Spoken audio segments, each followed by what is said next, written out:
On March 31st, 1914, 132 men from the SS Newfoundland were ordered onto the North Atlantic ice floes to hunt seals. Only 55 made it back alive. Lost in a sudden blizzard, they wandered for 2 days and nights before rescue arrived. The tragedy had a deep and lasting effect on what was then the Dominion of Newfoundland. More than a century later, it is still remembered in books, paintings, songs, sculpture, and documentaries. About 20 steamers made up the 1914 sealing fleet. One of the oldest, smallest, and weakest was the SS Newfoundland. Almost 40 years old and made from wood, it struggled to compete with the new steel-hulled steamers appearing at the floes.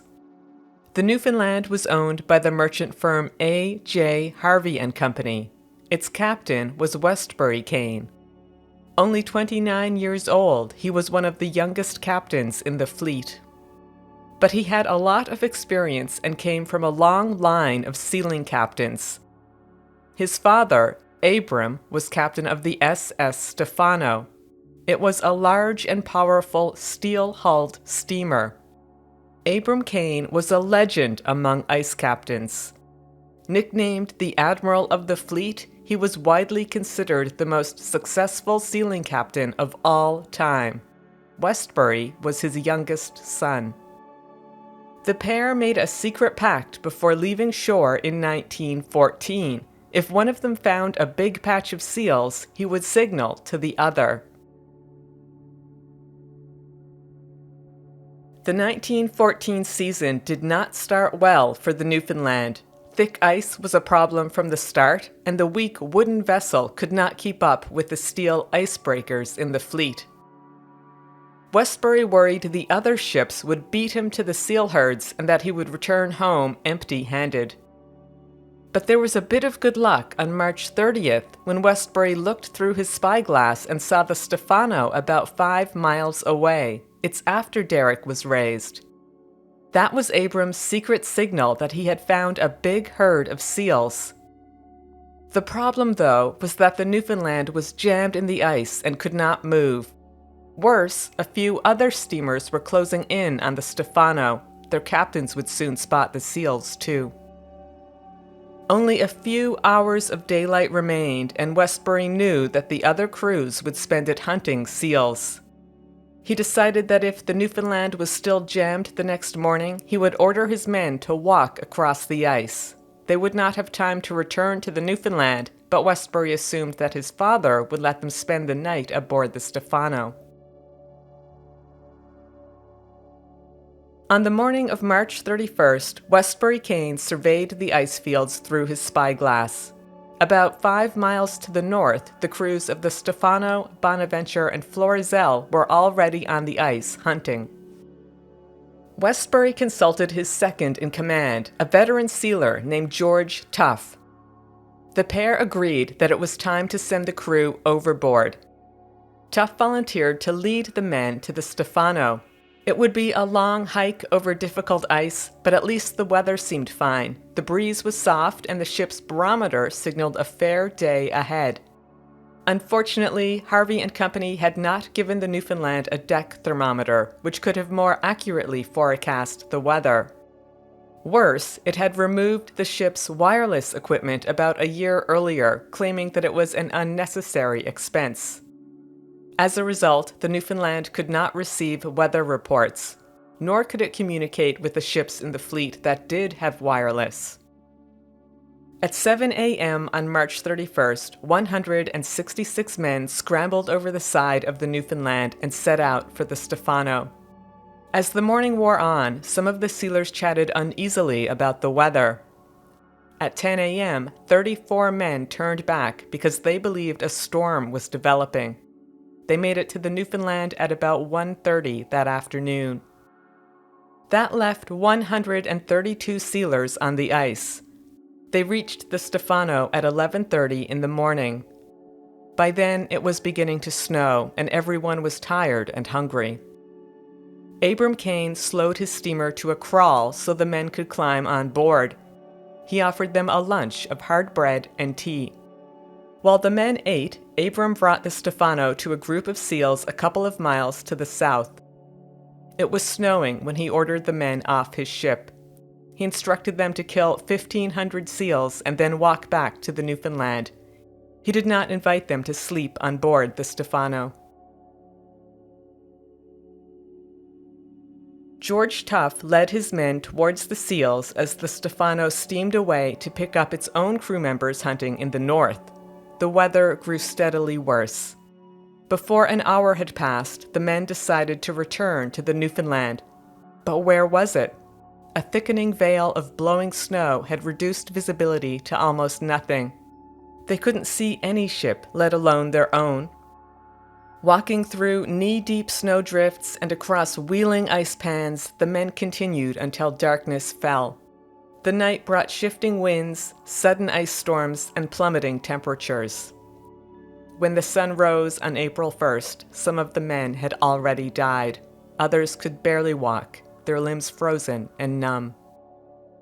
The group spent another day and night on the ice, trying in vain to reach the Newfoundland. They hoped rescuers would soon find them, but what they did not realize was that no search parties were on the ice. No one else in the fleet knew the men were in trouble. Westbury and Abram Kane each believed the sealers were safely aboard the other man's ship.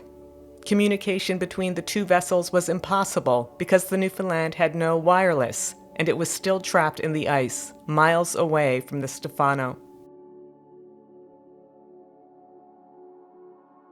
At about 6 a.m. on April 2nd, Westbury Kane climbed into the Newfoundland's barrel to survey the ice fields. The storm was finally over, and it was a clear day. He could see for miles. Westbury had expected to see his men hunting near the Stefano. Instead, he spotted a small group of them stumbling towards the Newfoundland. He immediately understood what had happened and quickly raised a distress signal to alert the other vessels. At around the same time, the Bonaventure had spotted another group of Newfoundland survivors.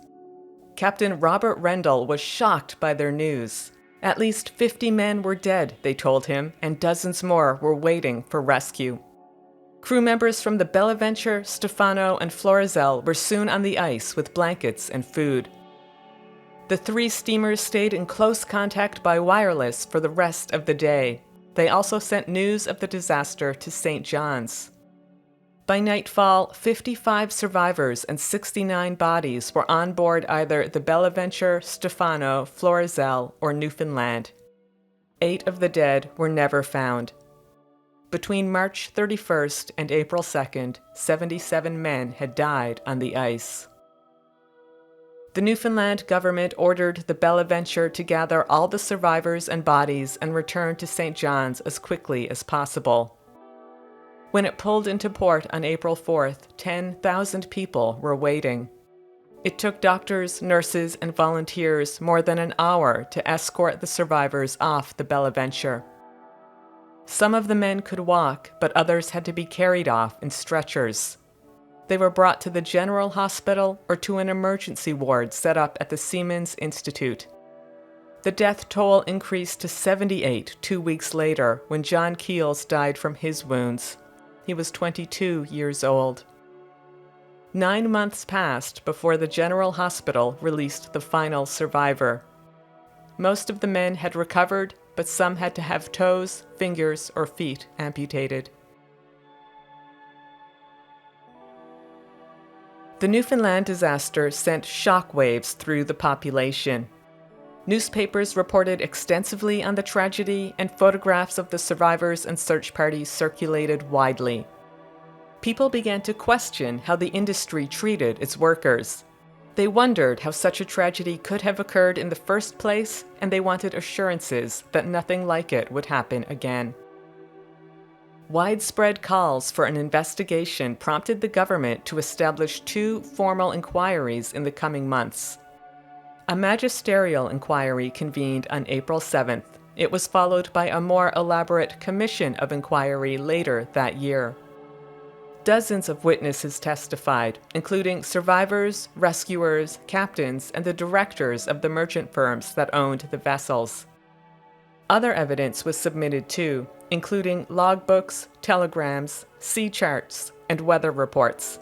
Everything was reported in the press, giving the public an unprecedented look at the sealing industry. The survivors' stories and insights were particularly gripping. Some blamed Captain Abram Kane for ordering them off the Stefano. Others pointed a finger at Westbury. A few even criticized George Tuff.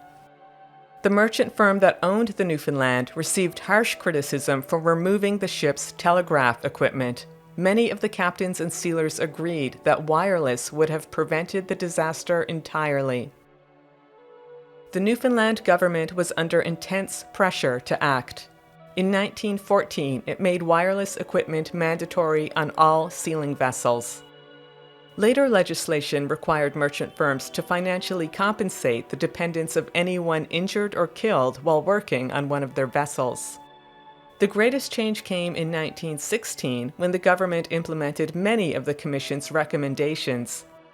Ice captains could no longer order their men to hunt after dark or in stormy weather. If sealers were on the ice after dark, their ships had to sound their whistles regularly. Steamers also had to be equipped with emergency signal rockets and lifeboats. Although no longer part of our living memory, the 1914 sealing disaster still resonates in Newfoundland and Labrador. It has given rise to some of the province's finest and most important artworks, including a series of etchings by the acclaimed artist David Blackwood, a book by Cassie Brown, and a statue by Morgan MacDonald. Created in 2014 to commemorate the disaster's 100th anniversary, the bronze sculpture sits outside the Sealers Memorial and Interpretation Center at Elliston, a historic sealing community that lost 8 men to the disaster.